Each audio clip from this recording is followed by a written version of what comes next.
Oke, assalamualaikum warahmatullahi wabarakatuh. Perkenalkan, di sini saya Zimar Razan Desrul dengan NIM yang tertera beserta dua rekan saya yaitu Felix Kristoji Sirebutar dengan NIM yang tertera dan yang terakhir ada Radian Hidayat dengan NIM yang tertera. Di sini kami akan mempresentasikan tentang transformer. Saya latar belakang ini maksudnya apa? Yaitu tujuan mengurangi komputasi berurutan, juga membentuk dasar dari extended neural GPU. Dan ada juga bitnet, dan yang terakhir ada Convi S2S. Nah, semuanya ini menggunakan jaringan saraf konvolusional sebagai bangunan dasar blok. Komputasi representasi tersembunyi secara paralel untuk semua posisi input maupun output. Dalam model ini, jumlah operasi yang diperlukan untuk menghubungkan sinyal dari dua posisi input maupun output arbitrer tumbuh dalam jarak antar posisi secara linear untuk konvi S2S dan secara logaritmik untuk bitnet. Nah, ini juga membuat lebih sulit untuk mempelajari ketergantungan antara posisi yang jauh dalam transformer ini adalah dikuranginya menjadi sejumlah besar operasi. Nah, namun sejauh pengetahuan kami, transformer ini adalah tranduksi pertama yang mengandalkan sepenuhnya pada perhatian diri untuk menghitung representasi input dan outputnya sendiri tanpa menggunakan RNN atau konvolusi yang diurutkan. Berikut penjelasan latar belakang secara singkat. Nah, di sini ada model arsitekturnya. Kita bisa lihat pada gambar berikut.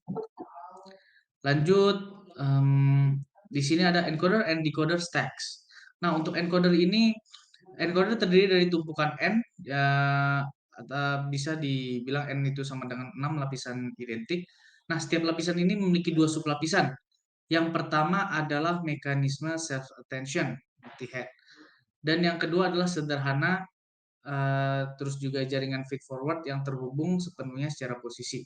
Kami menggunakan koneksi residual di sekitar masing-masing dari dua sublapisan dan diikuti dengan normalisasi lapisan. Dan yang kedua ada decoder. Nah, decoder ini juga terdiri dari sama dengan encoder, yaitu N sama dengan 6 lapisan identik. Selain itu, ada dua sub lapisan di setiap lapisan encoder. Decoder menyisipkan sub lapisan ketiga yang melakukan perhatian multi kepala atas keluaran tumpukan encoder. Mirip dengan encoder, kami menggunakan koneksi residual di sekitar masing-masing sub lapisan. Diikuti dengan normalisasi lapisan juga. Nah, selanjutnya di sini ada attention. Nah, apa sih attention itu? Nah, fungsi attention ini dapat digambarkan sebagai pemetaan query dan sekumpulan pasangan kunci nilai ke outputnya.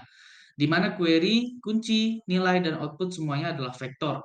Output dihitung sebagai jumlah tertimbang dari nilai, di mana bobot yang ditetapkan untuk setiap nilai dihitung oleh fungsi kompatibilitas dari query dengan kunci yang sesuai.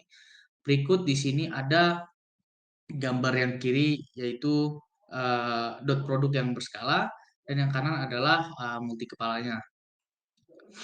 Nah, terus yang kiri ini attention produk dot berskala dan yang kanan juga yang tadi saya sebutkan dari beberapa lapisan attention yang berjalan secara paralel.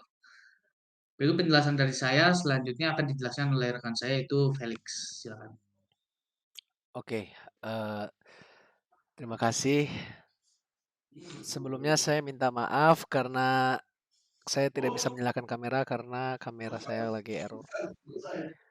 Berikut saya akan menjelaskan tentang why self attention. Pada bagian ini kami membandingkan berbagai aspek lapisan dengan lapisan berulang dan konvensional yang biasa digunakan untuk memetakan satu urutan variabel representasi simbol.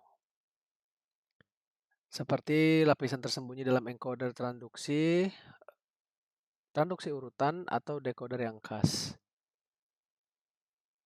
Salah satu faktor ataupun kunci yang mempengaruhi kemampuan untuk mempelajari dependensi adalah panjang jalur sinyal maju dan mundur yang harus dilalui dalam jaringan. Semakin pendek jalur antara kombinasi posisi apapun dalam urutan input dan output, maka semakin mudah untuk mempelajari dependensi jarak jauh. Next, Mar. Berikutnya adalah training. Yang pertama itu hardware dan schedule. Nah, berikut adalah gambar yang tertera. Kami di sini melatih suatu model dengan mesin 8 GPU NVIDIA P100 dengan model parameter yaitu hyperparameter, membutuhkan waktu sebanyak 0,4 detik, sebesar 0,4 detik untuk setiap langkah, dan untuk melatih model dasar ini membutuhkan 12 jam. Untuk model besar, waktu langkah yang dibutuhkan itu selama 1 detik, serta model-model besar ini dilatih selama 3,5 hari atau sebanyak 300.000 langkah. Next, Mar. Nah, berikut adalah optimizer. Seperti kita bisa lihat seperti gambar yang ada tertera pada slide ini, kami menggunakan pengoptimal dengan nilai beta 1 sama dengan 0,9, beta 2 0,98, dan kami memvariasikannya sesuai dengan rumus yang ada tertera di slide ini. Nah, rumus yang di atas ini sesuai dengan peningkatan laju pembelajaran secara linear untuk langkah-langkah pelatihan. Warm up step pertama dan menguranginya. Setelah itu, secara proporsional dengan akar kuadrat terbalik, kami menggunakan warm up steps dengan nilai 4000.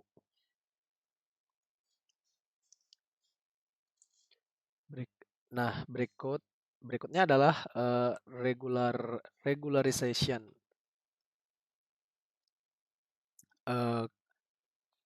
Kami menggunakan beberapa jenis regulasi. Yang pertama, kami menggunakan regulasi output dari setiap supplier sebelum ditambahkan ke input supplier dan dinormalisasi. Selain itu, kami juga menerapkan output pada jumlah pengkodean posisi yang ditumpukan kepada encoder dan decoder. Untuk model dasar, kami menggunakan tingkat p-drop sama dengan 0,1. Berikutnya adalah result. Di sini kami memvariasikan jumlah dari attention key dan value dimension serta the number of attention heads. Bisa kita lihat di gambar yang tertera pada slide ini. Tabel bagian A menunjukkan nilai yang tertera. Begitu juga dengan B, C, D, dan E. Oke, terima kasih atas perhatiannya rekan-rekan serta Ibu. Kurang lebihnya mohon maaf. Wabillahi taufiq wal hidayah. Wassalamualaikum warahmatullahi wabarakatuh.